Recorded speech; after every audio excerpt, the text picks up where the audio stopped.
Hello అండి, ఈరోజు మా వాడు ఏం చేశాడో నేను మీకు చూపిస్తాను. యాక్చువల్లీ ఇది మా డ్రెస్సింగ్ టేబుల్.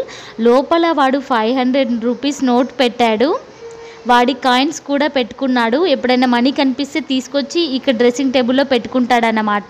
ఆ 500 నోట్ కనిపించక చాలా రోజులు అయింది, 2-3 డేస్ అయింది.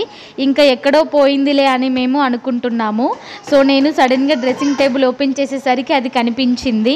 ఇక్కడ ఉన్న చిన్న సందులోంచి వాడు 500 నోట్ పెట్టాడు. డ్రెస్సింగ్ టేబుల్ ఎప్పుడూ క్లోజ్ చేసి ఉంటుందండి డోరు.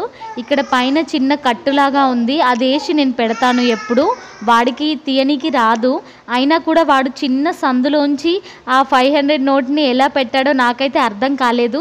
కాయిన్స్ కనిపించినా ఏమని కనిపించినా తీసుకొచ్చి వెళ్ళి అక్కడ డ్రెస్సింగ్ టేబుల్లో పెడతాడు. నేను కూడా చెప్తాను వెళ్ళి పెట్టమని, బట్ 500 కనిపించినప్పుడు మాత్రం నేను అడగలేదు. వాడిప్పుడు పడుకున్నాడు, వాడిని అడగాలని అంత ఐడియా కూడా రాలేదు.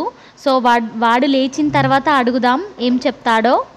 డాడీ, చిన్న తండ్రి, డ్రెస్సింగ్ టేబుల్లో మనీ ఎవరు పెట్టిండ్రే? నువ్వు పెట్టినవా? మరి మమ్మీకి చెప్పలేదు ఎందుకు? ఇలా చూడు, మమ్మీకి చెప్పలేవు. నువ్వు పని మీద ఉన్నావా? అయ్యో, అక్కడే డ్రెస్సింగ్ టేబుల్లో నాకు మనీ దొరికినాయి. ఎవరు పెట్టిండ్రు? నువ్వు పెట్టినవా? నువ్వేనా? ఇలా చూడు, ఎక్కడి నుండి తీసినవే? ఎక్కడి నుండి తీసినావు నాన్న? డాడీ బ్యాగ్లోంచి తీసినావా?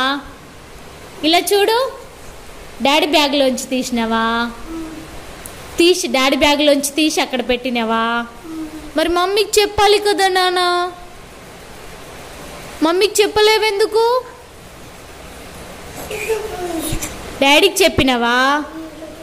డాడీకి చెప్పినవా? చెప్పలేదా? అట్లా చెయ్యొద్దు మళ్ళొకసారి, సరేనా? Sorry mummy. నోట్లోంచి వేలు తీయు. సారీ మమ్మీ అను.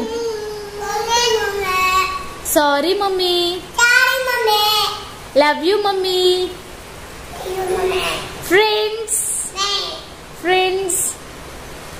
ఫ్రెండ్స్ ఓకేనా?